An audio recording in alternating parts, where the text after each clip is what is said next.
स्वामी जी, बच्चों में काफ़ी तनाव है, स्ट्रेस में रहते हैं और उदास रहते हैं बच्चे, पढ़ाई में उनका मन नहीं लगता। तो ऐसा कौन सा ध्यान है जिससे बच्चे खुश रहें, प्रसन्न रहें, क्योंकि आने वाले भारत का भविष्य है ये। देखिए, वैसे तो आजकल मेडिकल साइंस और खासकर मनोवैज्ञानिक लोग ये बोलने लगे कि मेडिटेशन करना चाहिए, और वो ऐसे कार्यक्रम भी आयोजित करते हैं सरकार की तरफ से। बहुत बड़ी बड़ी सोसाइटीज़ हैं WHO की, जो योग शिविर और ध्यान शिविर चलाते हैं। बात ये है कि बच्चों में स्ट्रेस क्यों है। अगर हम इस बारे में समझें कि बच्चे में स्ट्रेस क्यों है और वो इतनी एंग्जाइटी से, बच्चा इतनी चिंता से किस लिए भरा हुआ है, तो उसके पीछे एक बहुत बड़ी श्रृंखला है। हमारे वो तथाकथित विचार, हमारी कुछ धारणाएं और ऐसे संस्कार जो कि हमारी एजुकेशन डेवलपमेंट के लिए काफ़ी बाधा पैदा करते हैं। अब अक्सर हम सुनते थे पहले बड़े बुजुर्गों को कि अपनी बेटियों को कहते थे कि इंदिरा जैसी बनो, और बेटे को कहते कि आप जैसे राकेश शर्मा पायलट अंतरिक्ष में गए ऐसे बनो, या किसी ऐसे बड़े ओहदे पर जो व्यक्ति गए उनका उदाहरण देके कहते थे कि आप वैसे बनिए। लेकिन जब हम छोटे थे तब समझ नहीं पाते थे इन बातों को कि जिन बच्चों को हम बड़ा बनाना चाहते हैं, जिस बेटी को हम कहते हैं कि इंदिरा गांधी जैसी आयरन लेडी बनो, क्या वो एनवायरनमेंट हम अपने बच्चों को दे पाते हैं। मैंने एक कहानी सुनी थी इंदिरा गांधी के बारे में कि 1 लाख के खिलौने तोड़ देती थी इंदिरा गांधी, बड़े बड़े शीशे तोड़ देती थी। और हमारे घरों में तो ऐसा कि एक कप भी टूट जाए तो उसको पनिशमेंट, सजा दी जाएगी। तो चलो, ये बहुत लंबी एक श्रृंखला है कि हम इस तनाव को पीछे से जो आता जा रहा है उसको तो खत्म नहीं कर सकते।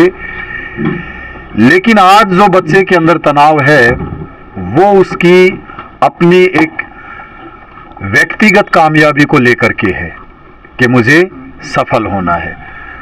अब उसके दिमाग में कोई संस्कार या कोई ऐसी बाधा नहीं है। अब बच्चे के भीतर है कि कंपटीशन में आना चाह रहा और पैसे कमाना चाह रहा है, और जमाना कंपटीशन का इतना है कि आप अगर सरकारी कोई वैकेंसी निकलती है तो उसमें मार्किंग कंपटीशन, फिर इंटरव्यू कंपटीशन, तो उन सब के लिए जो तैयारी करता है और वो अपने भविष्य के बारे में हमेशा ही सोचता रहता है, मेरा भविष्य कैसा होगा, मैं सफल हो पाऊंगा या नहीं हो पाऊंगा।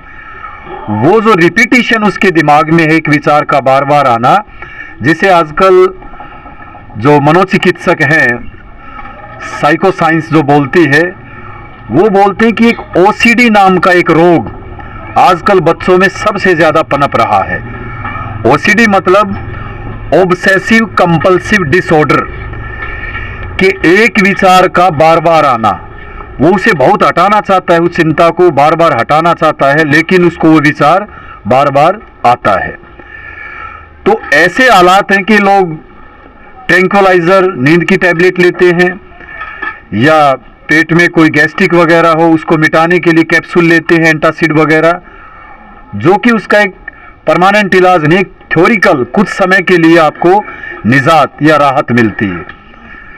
और भारत का जो मूल धर्म कहता है, जैसे भगवान गौतम बुद्ध, उन्होंने उस समय एक मेडिटेशन दिया, आनापानसति योग और विपश्यना मेडिटेशन। आज वो पूरे विश्व में फैले हुए हैं।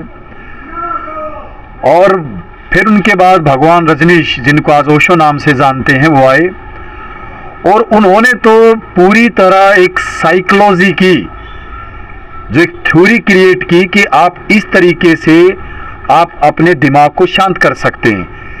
इतनी सारी टेक्निक इजाद की कि जिसको अगर आदमी पढ़ना भी शुरू करे तो उसका तनाव गिर सकता है। आपको एक बड़ी खूबसूरत बात बताता हूं कि जब ओशो देह में थे, यानी जीवंत थे ओशो, विदेशों के 85% साइकेट्रिस्ट ओशो के आश्रम में मेडिटेशन करने के लिए आते थे। तो ओशो ने उनसे सवाल किया कि आप तो खुद साइकेट्रिस्ट हैं और आपका दिमाग खराब है, कैसे? तो उन्होंने कहा जी ऐसे तो सिगमंड फ्राइड ने मनोविज्ञान दिया है, और सिगमंड फ्राइड को खुद ही फियर फीट आते थे, यानी कि भय के दौरे, और लास्ट में कहते हैं कि सिगमंड फ्राइड को सुसाइड करके मरना पड़ा, जबकि वो मनोविज्ञान के जनक थे। तो उन्होंने ओशो से सारी बातें बताई कि जिनको हम मनोवैज्ञानिक कहते हैं वो इतने पीड़ित हैं, लोगों को जो वो एनालिसिस, साइको एनालिसिस की जो क्लासें देते हैं, काउंसलिंग करते हैं, वो खुद इतने पीड़ित हो जाते हैं कि अंत में उनको भी अपनी टैबलेट खानी पड़ती है, और उनको ऐसी कोई गंभीर बीमारी पकड़ लेती है कि उनका आप कभी रिकॉर्ड में नहीं पाते कि वो साइकेट्रिस्ट कैसे एक्सपायर हुआ, कैसे मरा। हालांकि लोकल डॉक्टर जो होते हैं उनके बारे में पता होता है ये डॉक्टर ऐसे मरा, लेकिन साइकेट्रिस्ट का एक बड़ा हिडन कॉर्नर है, छिपा हुआ कोना, कि जिसमें आपके सामने कोई हिस्ट्री लेके नहीं आई जाती। तो ओशो ने बहुत सारी टेक्निक दी कि इस टेक्निक के जरिए आप तनाव को दूर कर सकते हैं। जैसे फॉर एग्जांपल हमारी बॉडी में एक कॉर्टिजोल नाम का एक केमिकल होता है, उसको हार्मोन्स भी बोलते हैं, केमिकल भी। तो कॉर्टिजोल हमारे न्यूरोट्रांसमीटर से सप्लाई होता है, और न्यूरोट्रांसमीटर उसको पूरी बॉडी में सप्लाई करता है। तो उससे आदमी इतना तनाव में हो जाएगा कि उस